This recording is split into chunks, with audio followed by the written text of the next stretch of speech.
తెలంగాణలో చాలా ఆలయాలు ఉన్నాయి. చాలా విశిష్టతలు ఉన్నాయి. అలా విశిష్టత కలిగిన ఒక గొప్ప ఆలయం కొండగట్టు ఆంజనేయ స్వామి ఆలయం. ఇక్కడ స్వామివారు 2 రూపాల్లో దర్శనమిస్తాడు. మొదటి రూపం లక్ష్మీనరసింహ స్వామి రూపం, రెండవది ఆంజనేయ స్వామి రూపం. పురాణాల ప్రకారం ఆంజనేయ స్వామి లక్ష్మణస్వామి మూర్ఛిల్లి పడిపోయినప్పుడు సంజీవిని పర్వతాన్ని తీసుకొని వెళ్తున్న సమయంలో ఒక కొండ చర్య విరిగిపోయి పడిపోయిన ఆ కొండ చర్యను స్వయంభూగా వెలిసిన మన ఆంజనేయ స్వామి విగ్రహం అన్నమాట.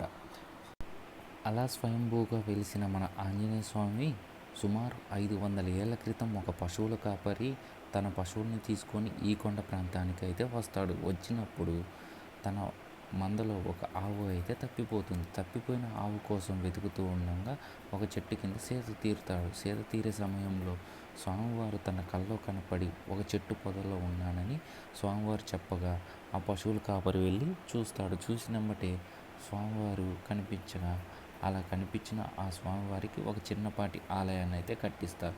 ఈ చరిత్ర వచ్చేసి 500 ఏళ్ల నాటి చరిత్ర. కొండగట్టు వెళ్ళినప్పుడు బేతాళుని దర్శనం అయితే మొదటగా చేసుకోవాలి. తర్వాత ఆంజనేయ స్వామి దర్శనం అయితే చేసుకోవాలంట. కొండగట్టు వెళ్ళినప్పుడు ఎటువంటి పార్కింగ్ ఫీజు ఉండదు. అలాగే రూముల సౌకర్యం కూడా అంత మంచిగా అయితే ఉండదు.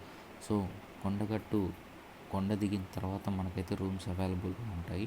ఇక్కడ ఫర్ డేకి 600 or 700 అయితే ఛార్జ్ చేస్తారు అన్నమాట.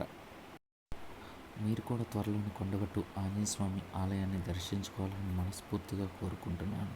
ఈ వీడియో కానీ మీకు నచ్చినట్టయితే సబ్స్క్రైబ్ చేయండి. Thanks for watching. Keep smile all.